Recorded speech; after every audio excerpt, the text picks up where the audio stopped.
Tapi yang kedua, Ibunda Gus Maksum itu sakti mata.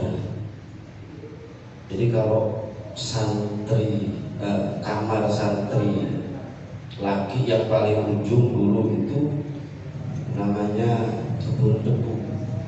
Bayangkan ada berapa ratus meter dari dalamnya Gus Maksum. Kalau lagi Gus Maksum dulu itu ngelak.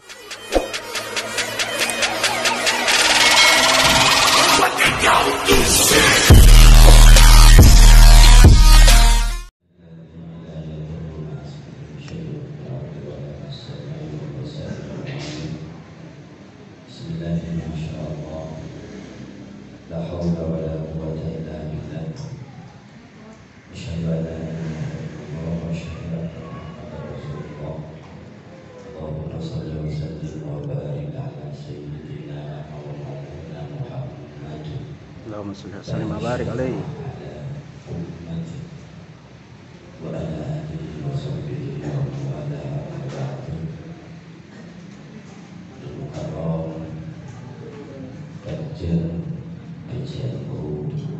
Kabupaten Bekasi yang sudah hadir, bahkan sudah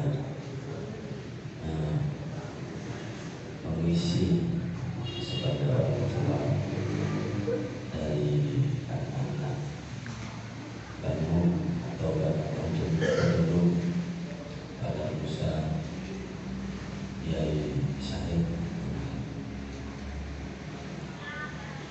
para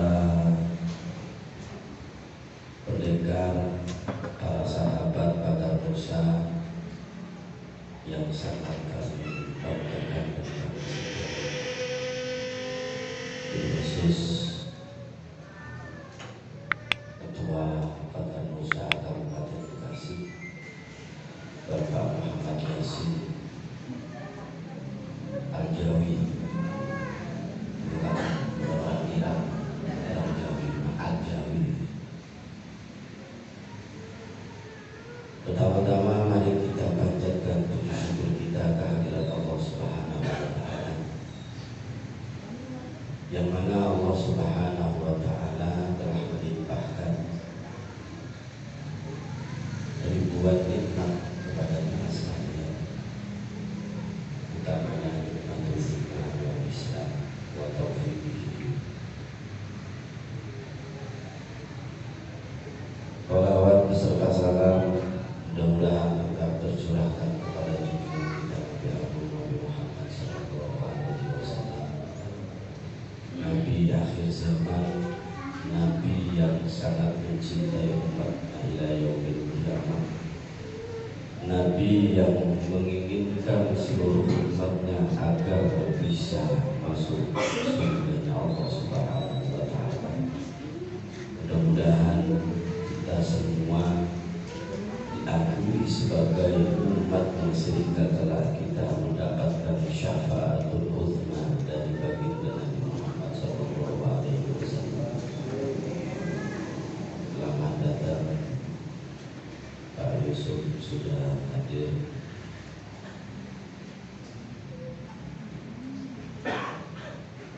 Saya langsung pribadi, para sahabat-sahabat yang sangat kami banggakan. Kalau kita berbicara pada Musa, kalau boleh nanya, adakah di antara kalian yang beranumi dan boyo? Mohon ngacu patung. Terus siapa lagi yang pernah beralumni Lirboyo? Siapa namanya? Dan Sandi. Di tahun berapa dengan keluar dari Lirboyo? Oh, terus yang lain ada nggak yang beralumni Lirboyo?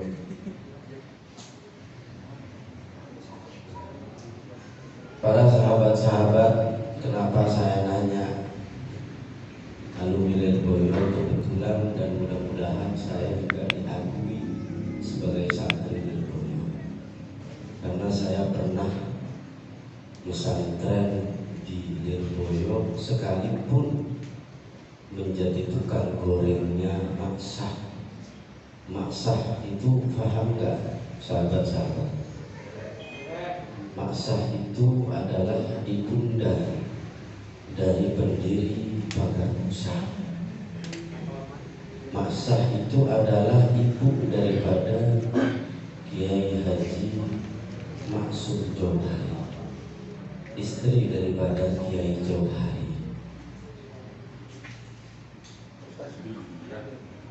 Jadi kebetulan saya dulu di Lirboyo, sekalipun saya nggak ngaji, tapi ngajinya saya yang paling sering hampir 80% itu di dapurnya Gus Maksum Lirboyo, sehingga sampai detik ini kadang-kadang saya kalau menceritakan beliau lupa akan manggil Pak Yun. Karena bukan berarti kita ini jambal, enggak. Karena keterbiasaan bertahun-tahun kami memanggil Pak Yun. Nah, mohon maaf, kayaknya lebih sepuh dari saya, nggak boleh lagi begitu. Jadi sedikit saya akan membuka agar supaya pengabdian kalian lewat Pagar Nusa untuk NU ini betul-betul bukan sekedar hanya menakut-nakuti dengan apa yang kalian punya. Satu pesan yang pernah dihaturkan oleh Maksah, bukan Gus Maksum, bukan Gus Maksum.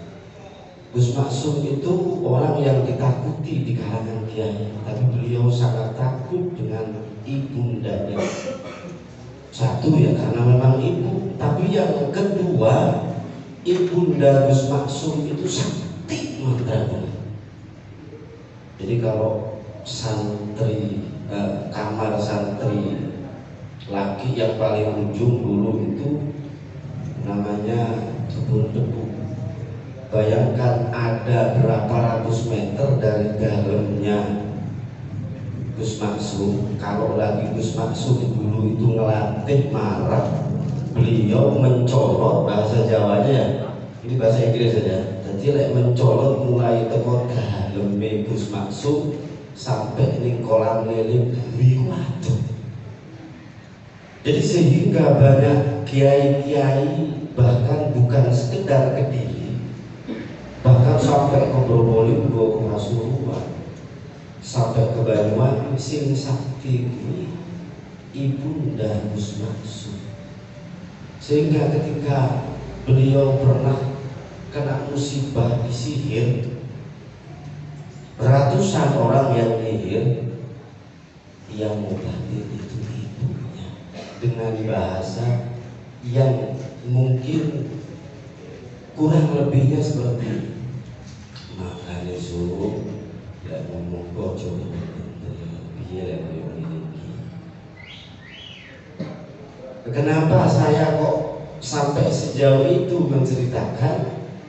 Karena tiap hari saya hampir membantuin menggoreng rengginang.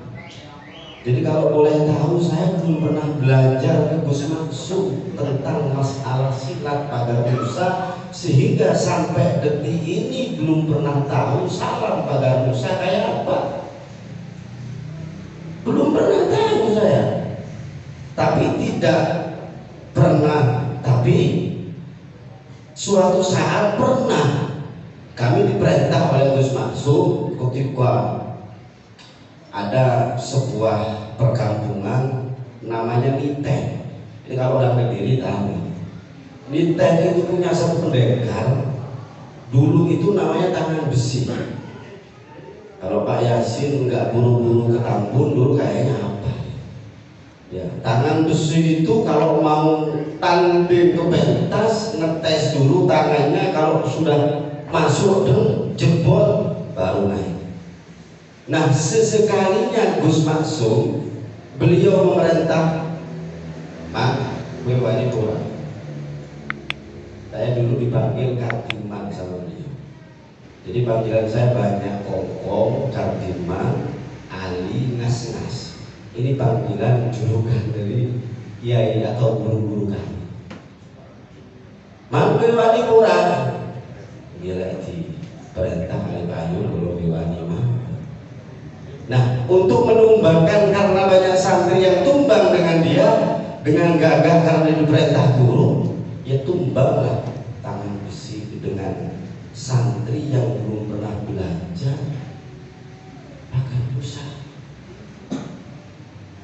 Tapi perlu dicatat, guru daripada Pak Latif dan Gus Maksum itu adalah dari Pasuruan yang namanya perguruan untuk yang mempunyai sanad silatnya sampai ke Sayyidina Ali karramallahu wajhah. Jadi nggak main-main kalau berbicara tentang perkara dosa.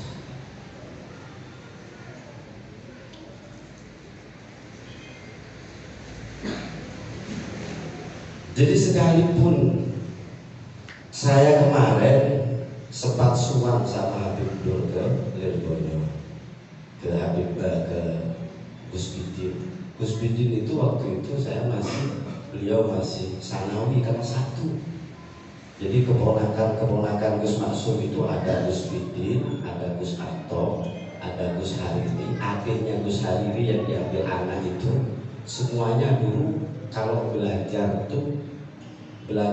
Hizib Ibnu Ikhwannya ke saya, Hizib Sakronnya ke saya. Bahkan saking deketnya ketika kelar Hizib Ibnu Alwan itu Gus Hariri itu Gus Arto itu pernah saya suruh godong perempuan ketika tabrakan.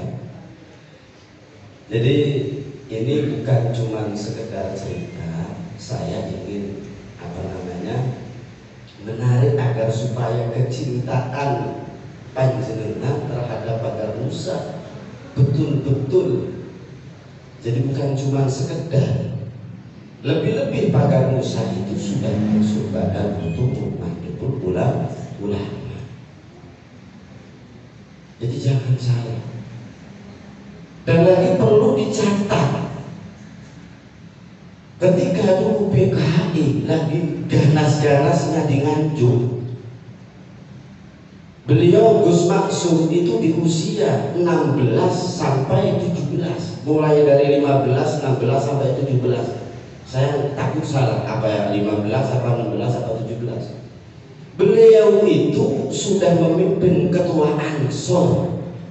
Coba bayangkan. Jadi naik panggung untuk menumpas PKI yang menurut dia itu adalah silatnya canggih-canggih, semuanya tumbang. Kalau cerita panjangnya ada 10, cuman saya bukan baca dari buku, saya baca dari keluarganya. Dan kebetulan yang sampai detik ini berhubungan dengan kami adalah adik ipar beliau, keponakan kandung beliau sampai sekarang. Dan kemarin malam saya masih sempat nelpon ke Gus Arto kayaknya ada konferensi ulang atau konferensi, saya kurang tahu karena sifatnya ini kekeluargaan dan kebetulan saya kepengurusan di wilayah. Loh, apa diganti? Enggak, masa baktinya sudah habis. Ya sudah. Nah, tapi tetap aja di belakangnya itu awakmu wis buaya nyekel kitab, ora nyekel silat. Tapi kenapa sampai detik ini saya dipakai sama wilayah majelis pendekar, kan aneh. Padahal musim sakti-sakti itu salah saja, ojo aku untuk lah. Dan yang terakhir kemarin Gus Bidin bilang ke Habib Dur, ini ada Habib Dur masih hidup. Ketika Habib Dur minta izin untuk mengadakan Hizib Hirzul Jausah untuk Kabupaten Bekasi, Habib Dur itu sangat luar biasa. Beliau kalau nggak diizinin, beliau nggak berani. Sehingga apa yang terlontar dari lesannya Gus Bidin, Ya sudah, Beb, tinggal Gus Ali aja. Tinggal Cali, bukan ngomong Gus Ali, Cali aja. Jadi keluarga beliau itu kadang-kadang ngomong ke saya, Cak, tinggal Cali aja, Beb bisa. Makanya jadi nggak salah kalau Habib dulu kalau ada acara khidmat di sini jauh di mana-mana, beliau pasti telepon ke saya, pasti itu. Karena Jausan itu satu-satunya milik Lirboyo dan Lasem, karena memang sangatnya dari Lasem. Nah, kembali lagi kepada Pak Musa. Saya mohon dengan segala hormat dan dengan kerendahan hati, ayo diuripi Pak Musa ini sebagai sebuah bela diri yang bisa mengangkat marwah Nahdlatul Ulama. Sekalipun bukan itu saja, kalian di antara salah satu bentengnya Nahdlatul Ulama. Bansar Ansor itu adalah kakak-kakak kalian. Kalau memang butuh tenaga, pasukan hitam harus keluar, wajib hukum.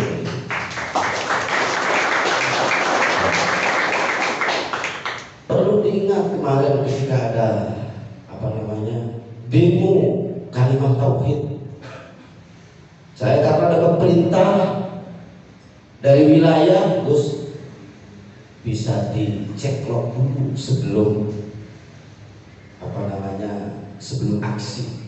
Satu hari sebelumnya saya ke sana, ke kantor PBNU, ke kantor Ansor pusat, dengan gagahnya dan secuil pun saya nggak pernah mikirin mati waktu itu. Saya pakai baju gasmin, mbok menawa nek wong sing eto-etoke nggawa bendera-bendera tauhid nyerang aku tak latih gitu nah. Dadi wayahe koyo ngono kitabe didelek dilatih. Nah, wayahe ngaji yo ngaji. Tapi kira-kira kalau umpamanya membutuhkan fisik ya bagaimana, harus diam ya harus fisik. Nah, paling tidak kalian semua jenengan sedaya rata-rata kan Jawa kayak gitu. Kalau kayak bahasa Indonesia itu rada umet aja. Soalnya orang petek sekolah. Oke, sedekah lulus ya kan. Jadi ngeten. Lek kanggone pribadi kula, karena saya sering sekali ngawal Gus Maksum, titah Gus Maksum itu sering saya bawa. Bahkan ketika zamannya ninja harus kumpul seluruh aulia, seluruh para ulama-ulama di Tuban, di langitan pada waktu itu, saya diantara salah satu orang yang ngawal beliau sama Kang Toyo. Kang Toyo sampai sekarang masih di Lirboyo belum. Juruladennya keluarga Gus Maksud. Di dalam perjalanan mobil beliau, kapan-kapan awak mulai ketemu kerambi ireng sing ono gambare Pak Musa, adik macam-macam kira-kira ngelek-ngelek di Pak Musa, mempunyai perilaku yang tidak sesuai dengan Nahdlatul Ulama. Awak kudu nyeneni mergo awak masuk kategori di dalamnya. Coba itu tahun 98. Jadi kenapa saya ketika Pak Musa ada gunjingan begini-begini kok sidik-sidik lesu, padahal saya nggak kepengen jadi apa-apa. Ya karena saya merasa punya amanat dari langsung keluarga Lirboyo. Jadi mau nggak mau saya harus ikut dan nimbrung, bukan ngandani orang. Ya oleh kira-kira salah ayo dilurus nih sing tepat. Ojo nganggo otot-ototan dek bodoh ragu itu sing ono landane Pak Musa. Ampun, ora usah ketok ngaji kan. Koyo-koyo senajan kula mboten nganggo ireng, koyo ya sing sakti sih koyo koyo. Nah, kemarin itu saya mimpi begini. Ini belum seminggu, belum 2 hari, berarti kemarin malam Saya nggak mau cerita sebelum ini mimpi saya tanyakan kepada orang yang ahli ta'birur ru'yah. Memang Bapak sahabat siapa? Ibnu Sirin kan? Yang ahli mimpi itu siapa? Saya tanya nama kiai yang saya tanya itu namanya Zaini. Zaini itu dulu satu kobong dengan saya di pesantren Bustanul Arifin Sunan Bonang. Beliau juga alumni Lirboyo. Beliau itu karena dekatnya dengan kakak ipar Gus Maksum, namanya Gus Rohim, Pak Yasin kenal. Beliau alim luar biasa, jago pertanian padahal nggak sekolah beliau. Terus ahli nafsir mimpi. Akhirnya saya tanya, Kang Zeni, aku ini ngimpi. Enek wong, bukan saya yang ini. Enek wong ngimpi ngobrol dengan Gus Dur, ngobrol dengan Pak Karno. Terus orang tersebut kok diidui, kok diminum lidahnya. Katanya sampai bangun itu rasa ludahnya Gus Dur itu masih ada. Apa kata beliau? Oh, luar biasa. Iku lek duwe angan-angan kepengin dadi apa dadi. Nah, tak lama kemudian 1 jam setelahnya itu beliau telepon lagi. Sing ngimpi kuwe apa sapa ae? Wah.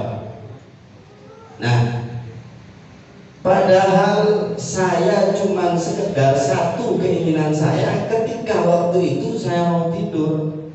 Bagaimana caranya Pak Garmusa ini bisa masuk ke sekolah-sekolahan atau menjadi ekstrakurikuler sehingga pergerakan Pak Garmusa di Kabupaten Bekasi bisa diakui. Cuma kepingin itu, cuma dengan catatan konco-konco kabeh ojo bodoh letak.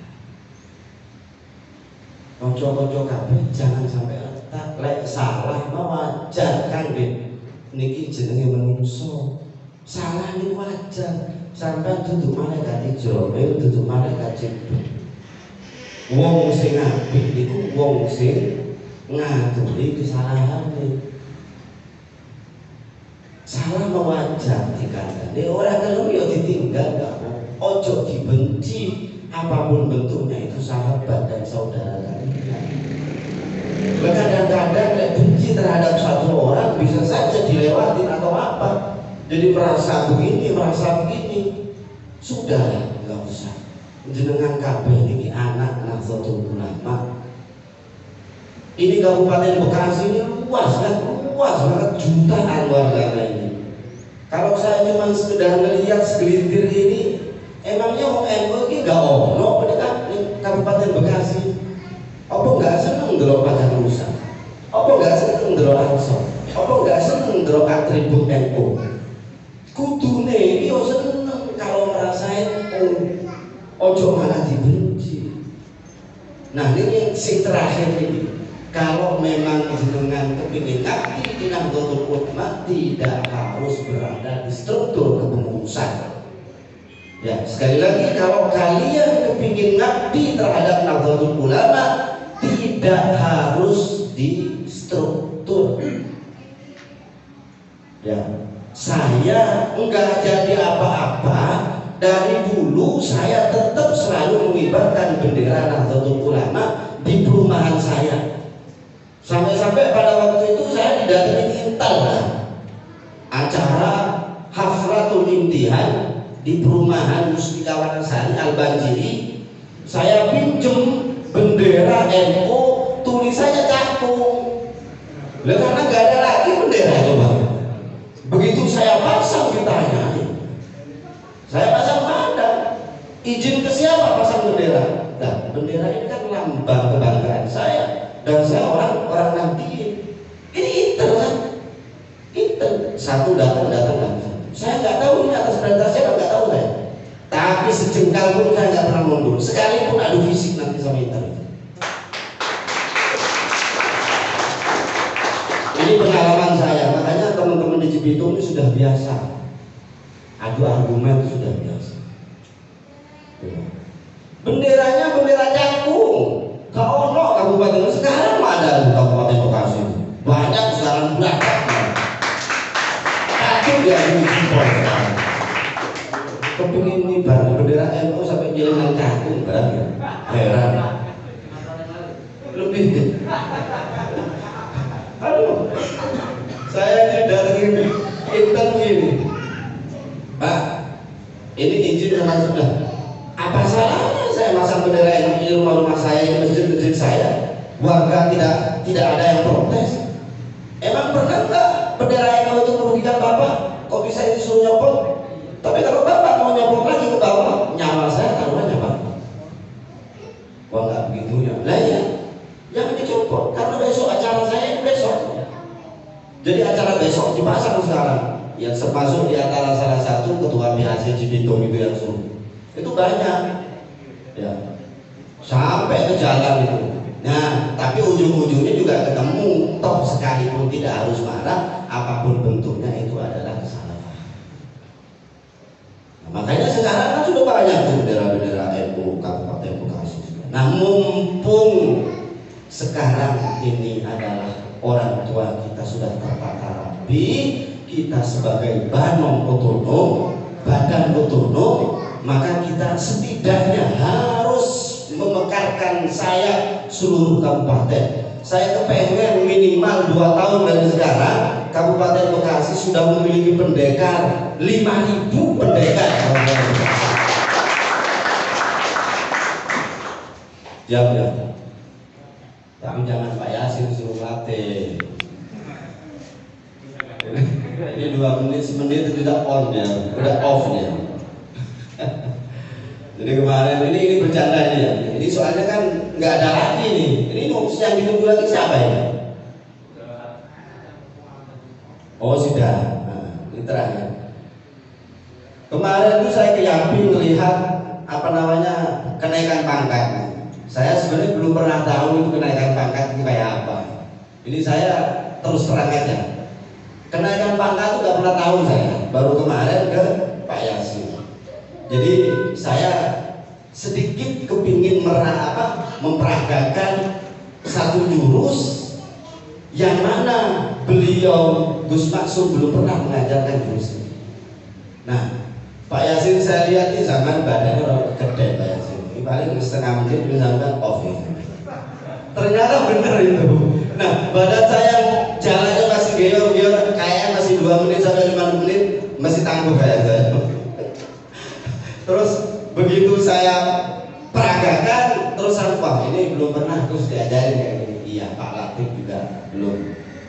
Gus Maksud kalau toh dia mungkin beliau nggak mengajarkan ke Pak Kamusa. Ini dari mana? Ini milik Kuntu. Nah itu Kuntu kan gurunya Pak Latif. Nah Kuntu itu asalnya dari Pasuruan, kampungnya juga Pasuruan. Kuntu itu kampung, ya. Makanya dulu itu Pak, ya. Kalau seluruh pondok-pondok pesantren mulai dari timur, Jawa Tengah, Jawa Barat, kalau belum sampai ke Drosmo, katanya asmanya kurang kuat, ya. Drosmo itu anak daripada Kabupaten Pasuruan yang dimiliki oleh Sidogiri. Sidogiri ada 2 cabang, yang satu namanya apa itu? Warung Jowo. Warung Jowo itu beliau pengasuhnya dulu namanya Kiai Tolha. Nah, Kiai Tolha inilah yang sering jadi sebutan orang-orang Kediri sampai Gus Maksum BW. Beliau pernah mendikoi oleh asma'e Kiai Tolha. Kiai Tolha itu adalah pengasuh Raudhatul Tolha. Beliau satu-satunya panglima Hizbullah dengan Kiai Sabdullah Sidogiri dan Kiai Makmun Nawawi Kabupaten Bekasi yang di Cibarusah. Nah, tapi Kiai Makmun Nawawi setiap mau ngisi anak buahnya pasti datang ke Kiai Tolha. Kiai Tolha itu adalah paman kandung saya. Beliau adalah kakak tertua dari ibu nomor berapanya mbak saya gitu. Gak bisa ngitung soalnya istrinya mbak banyak. Nah, Kiai Tolha. Nah, itu yang sering jadi sebutan oleh asma'e Kiai Tolha. Oleh asma'e Kiai Tolha. Bahkan ada satu cerita, ada 7 kapal yang merem di Kabupaten Pasuruan itu sing yang menggelamkan itu cukup 2 orang, satu Kiai Tolha dengan Kiai Bahar Sidoarjo. Jadi ketika Belanda mau datang sebelum 45, ini jauh sebelum 45.